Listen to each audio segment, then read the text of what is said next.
जो पूरे जो है राष्ट्रीय स्तर पे निकाली गई है, जिसके अंदर Punjab, Haryana, Rajasthan, western UP, Himachal Pradesh, Jammu and Kashmir का मैदान था।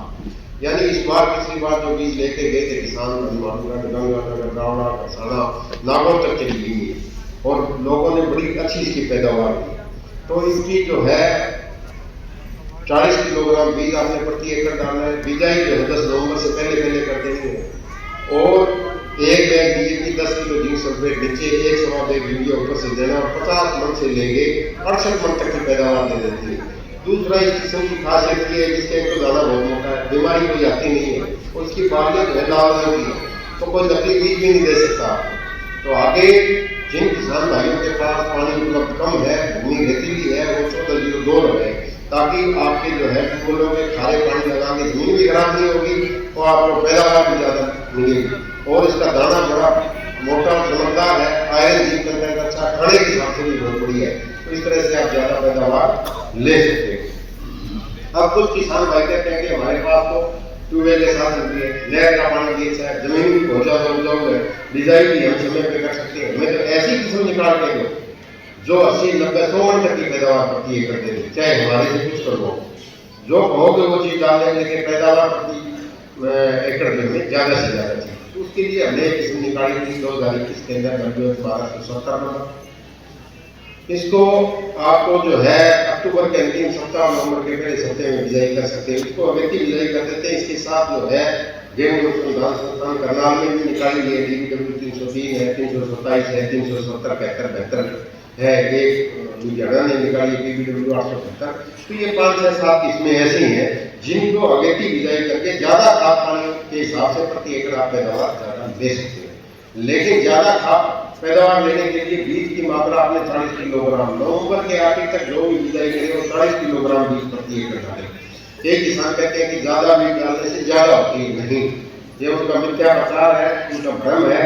ज़्यादा बीज डालने से 50, 60 किलो प्रति एकड़ का डाल देते हैं बीज, तो उससे क्या है कि फलों की संख्या खेत में ज़्यादा हो जाएगी, तना कमजोर होगा, तना कमजोर होगा तो गिरेगी तो आपकी पैदावार कम होगी, उधर बीज का खर्चा ज़्यादा लग गया, उधर गिर के नुकसान हो गया, दोनों साइड में आपको नुकसान। तो 40 किलोग्राम बीज प्रति एकड़ बहुत है।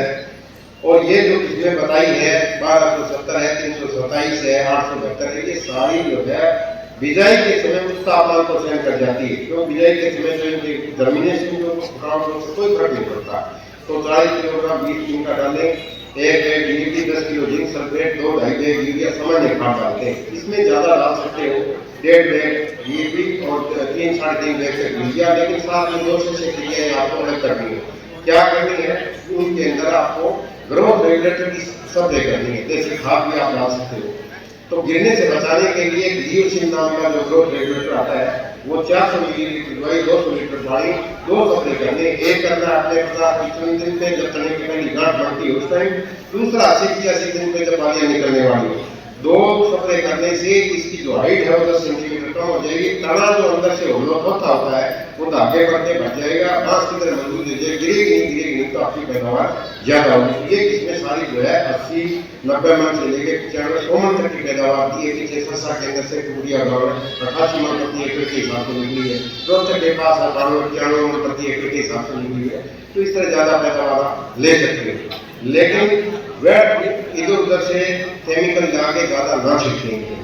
समय वाली किस्मों का आपको पता ही है, 1105 है, 3086 है, 3386 है और 826 है। बिजाई करते हो 60 से 70 में मिल जाती है।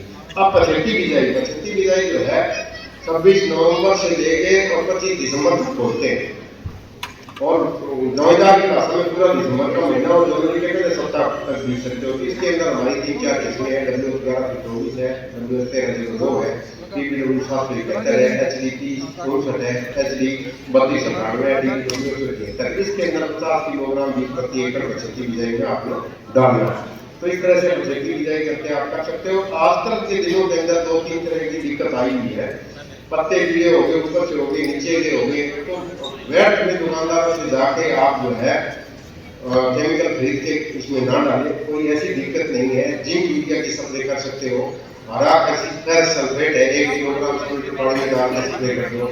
एक पत्ता हल्का पीला हो जाता है, बालों को कई बार निकलने नहीं देता, मैग्नीज की डेफिशिएंसी आ जाती है, तो उसके लिए 500 ग्राम मैंगनीज सल्फेट 100 लीटर पानी में घोल के स्प्रे कर सकते हो। तो इस तरह की ये 2-3 चीजें। बाकी हमारे इम्यूनो ग्रुप है, एडिक सेंटर के ऊपर भी हमारे वैज्ञानिक बैठते हैं। अगर कोई इस तरह की दिक्कत आती है तो आप हमारे पास फोटो भेज सकते हो, हम सारी चीजें बता सकते हैं। आखिर में एक चीज बताना चाहता हूँ कि किसान भाई जो है खरपतवार नाशी का प्रयोग करते हैं तो एक तो इसका समय 30 से 35 दिन से बाद में ना करें, क्योंकि इसके बाद में करोगे तो आपकी बालियां रेडीमेड निकलेगी। ज्यादा देर से करोगे तो बालियों के अंदर दाने भी नहीं पड़ेंगे। दूसरा जो है 2,4-D है, वो इसके अंदर टॉपिक के साथ मिला रहे हैं, एसिड के साथ मिला रहे हैं, किसी और के साथ तो मिलाने से मिक्सर से जो गेहूं में जलने का खतरा रहता है। तो वैज्ञानिक सलाह से ही स्प्रे करें। तो सभी को बहुत बहुत बधाई और धन्यवाद।